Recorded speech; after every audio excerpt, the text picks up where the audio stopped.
After years of conflict, the free nations of the world were finally about to defeat the USSR. To save themselves, the Soviet leaders came up with a desperate plan. They created an experimental time travel device and went back into the past to eliminate the one man most responsible for the Allies' technological superiority, Albert Einstein. Then forever changed the future. In this new timeline, the Soviets were the aggressors and the Allies were on the run. But in the process, they inadvertently spawned a third world power, the Empire of the Rising Sun. Led by the Emperor Yoshiro, they believed that they were destined to conquer the world. The Empire struck without warning.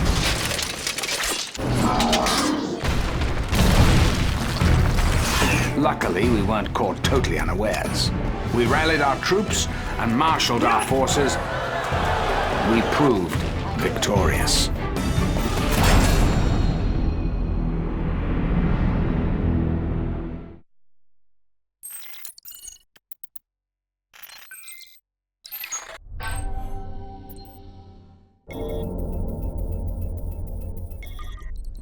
Ah, there you are.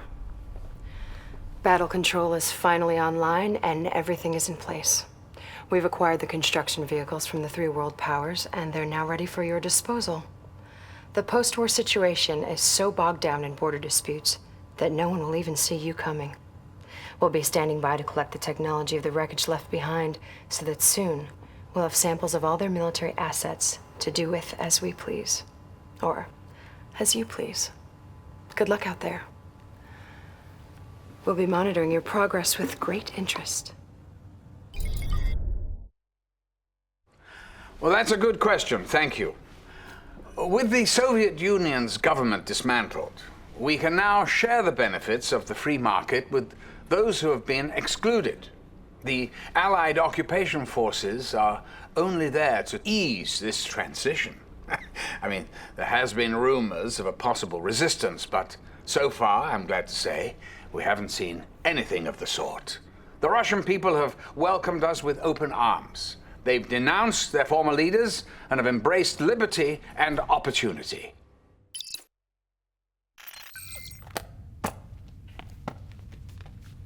Commander, these are dark times, are they not? We are very grateful that you have joined our cause. The people need leadership if they are to rise against the Allied oppressors. Our resistance movement is well underway, but we have a problem. Our scientists who are instrumental to our new weapons development have mysteriously gone missing. Our scouts have discovered suspicious research facility protected by Allied forces. We must search there for any clues regarding the whereabouts of our scientists. You'll be granted only a small force. It is all we can spare. Find out as much as you can, comrade. Udachi.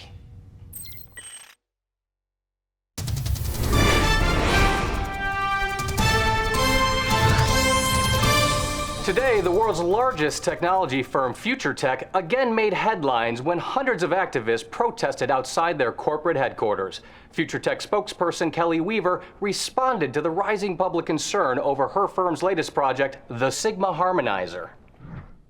Protesters spoke out against the chronosphere when that was in development as well. It's normal for there to be some fear and skepticism when it comes to change. But I can assure you that public safety is our #1 priority at Future Tech.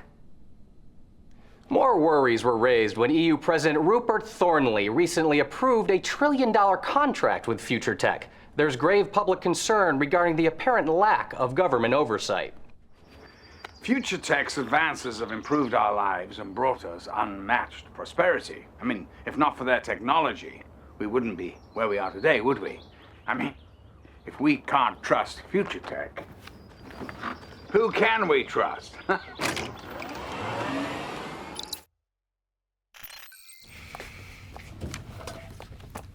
I can't believe this. Future Tech has full support from the Allies, even though they have been kidnapping our scientists for their own devices. We have located another secret research facility. This time they had the audacity to locate it in Mother Russia herself. Protect our people and put an end to whatever they are doing there. Do svidaniya.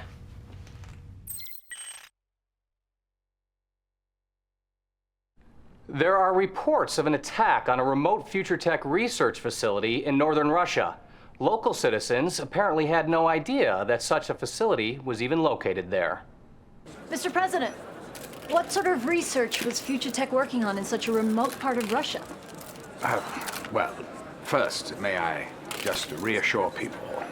Our first concern right now is finding the terrorist who perpetrated this cowardly attack. Now, I have full confidence that Future Tech is dedicated to making our world a better place. But, of course, they're employees. They can't be expected to build us a better future if they're working in fear of their very lives. Now, excuse me, we're late. Thank you.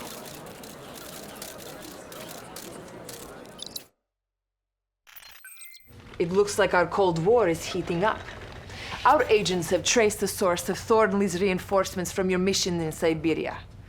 The troops came from a military base located a half a world away in the Yucatan. The Allied command doesn't even know about this base. If they're not about to stop Future Tech, then we will. Whatever this group is building will surely be used to keep the Soviet people under their boot heel. Go to the Yucatan and destroy these forces which are protecting Future Tech. Allied troops have been deployed to protect Future Tech's controversial new Sigma harmonizer. It's scheduled to go online in the next few days, despite rising concerns as to its true purpose.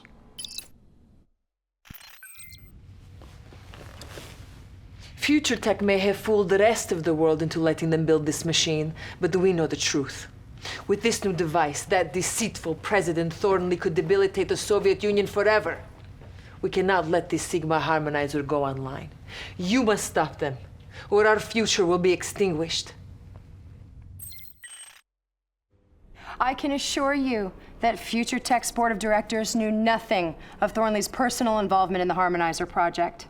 And to make sure nothing like this ever happens again, we're putting in place additional security protocols. Future Tech is committed to prosperity and the public good. And we look forward to providing the world with a better tomorrow. The Allied leaders have called to thank us for putting down this maniac Thornley. In fact, as we speak, they're pulling their forces from our territory so that they may increase security within their own. We have gained their trust, comrade. And now we will begin again to rebuild the glorious Union of Soviet Socialist Republics. The people thank you, Commander. Welcome back, Commander. You're looking very fit and rested. I hope you're ready, because we have some important work ahead of us. Our occupation force in Japan has intercepted some disturbing news. Instability is mounting in various provinces there, threatening everything that we achieved in our victory. Their leader, Tatsu, has been cooperative with our post-war arrangements, but the problem lies with their provincial shoguns. These warlords are raising armies against Tatsu and our occupation. The plot seems to be spearheaded by Shinzo Nagama. His loyalties lie fiercely with the late emperor, and he refuses to bow to any other. We'll need to send in our own forces to put this uprising to rest. You'll be working directly with Tatsu on this. Please try to show him the proper respect, sir, as he's working with us now. Good luck, Commander. Commander, I'm told you're the best field officer the Allies have. I hope so, because we need to move quickly. Shinzo has many loyal followers, and his numbers are growing steadily. He has always resented my authority and my progressive ways. He's too old and stubborn to understand that the world has changed. But that doesn't mean he isn't dangerous. He is a master warrior, and quite deadly. You'll find him in the Iga province, home of the Nagama clan. Do not let his stubbornness be the cause of our destruction.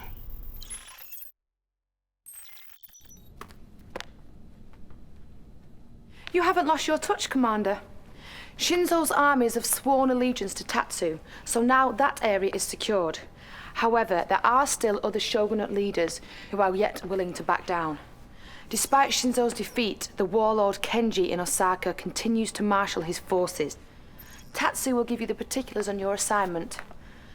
Do be careful, sir. Kenji has always been arrogant, but I never thought he would go this far and betray me. He might prove to be even a greater challenge than Shinzo, as he is a man who has embraced the modern ways of warfare. He will use the latest technology to protect his position. It's a heavily defended high-tech fortress outside of Osaka. Do not underestimate him. Kenji may seem brash and arrogant, but make no mistake, he is lethal.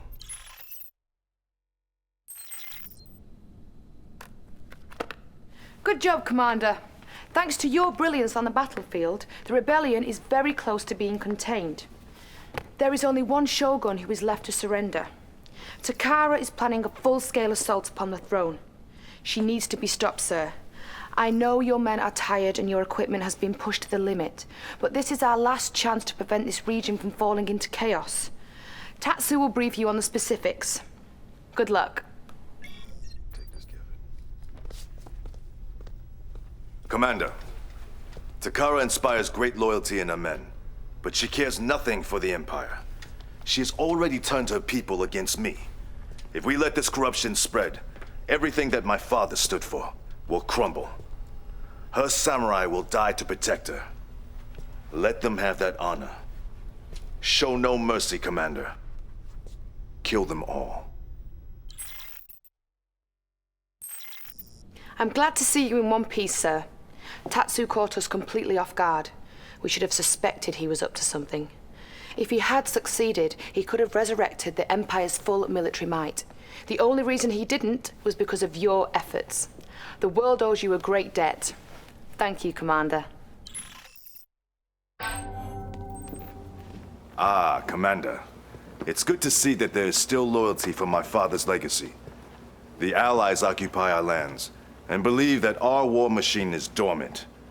But they do not realize how deeply we honor our traditions. As one of the last samurai standing, the Empire needs your sword. The Soviets are taking advantage of our defeat and making a play for Empire territory. Under the very noses of the Allies, they are attacking Sakhalin Island. Commander Kenji is doing his best, but he cannot hold out for much longer.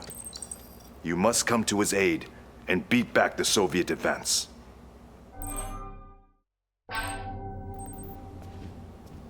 Excellent work, Commander. But the Soviets are still threatening our borders. Now these arrogant Gaijin are preparing to take Oki Island so they can turn it into a naval base. Oki is not just any ordinary island. It's the sacred resting place of my father's remains. The Allies have an occupation force, which is supposed to be maintaining order. But the spineless cowards are hoping they can just ignore this threat. So we'll have to take matters into our own hands. Do not let the Soviet barbarians dishonor my father and desecrate his final resting place. Commander, you have honored my family with your victory at Oki Island. But now it is time to take the fight to the aggressors. We must make Moskvin and Oleg regret that they ever stood up against the rising sun. Attack Vladivostok and erase every trace of the Soviet presence.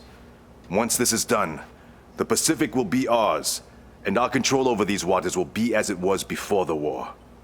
Bring them to their knees, Commander. Make them pay for their impudence. Well done, Commander. Recapturing Vladivostok was an essential part of my plan to bring the Empire back to its full power and glory. The journey of 1,000 miles begins with a single step. Thanks to you, we are one step closer to our ultimate destiny. Tonight, for our special report, Brenda Snow is here with an exclusive on the powerful and elusive Yuriko Omega. Brenda? Thanks, Ted. By now, you may have heard the stories of Yuriko Omega, the mysterious Japanese girl with the terrifying psionic powers. During the war, Allied soldiers claimed that she decimated entire combat battalions using only her mind. Who is this young girl? Where did she come from? And how did she develop these fearsome and fantastic abilities? Yuriko's history is somewhat murky. Some sources say that her real name is Yuriko Matsui, and that Omega is simply a code name used by the military. According to these same sources, she was born in the small coastal town of Tanabe and exhibited paranormal powers from the time she was very young. There are indications that she was scorned by her schoolmates because of her unique abilities. When the government learned of these talents, she was taken away to the Shiro Psychic Research Center run by this man, Dr. Shinji Shimada. He's widely known for his advances in the area of psionic research. What did the scientists at the Shiro Research Center do to this confused, lonely little girl? We may never know exactly, but whatever it was, she was never the same again. Welcome back to our special report on Yuriko Omega. During the war, Yuriko was used by the Empire's military machine. Her psionic powers made her one of the most dangerous weapons in the Empire's arsenal. Her reign of terror ended when the Allied forces invaded Tokyo. Yuriko was found unconscious under the rubble of the Imperial Palace and taken into custody. Transported back to the West, she was kept in complete isolation in a high-security compound deep in the jungles of Guam. Allied military officials still refuse to comment on the disastrous events which followed Yuriko's detainment. We do know this, though. Yuriko Omega was nowhere to be found, and is now assumed to be on the run. Where could she go? If the military knows, they aren't saying. One thing is certain, however. Sometime, somewhere, she will reveal herself.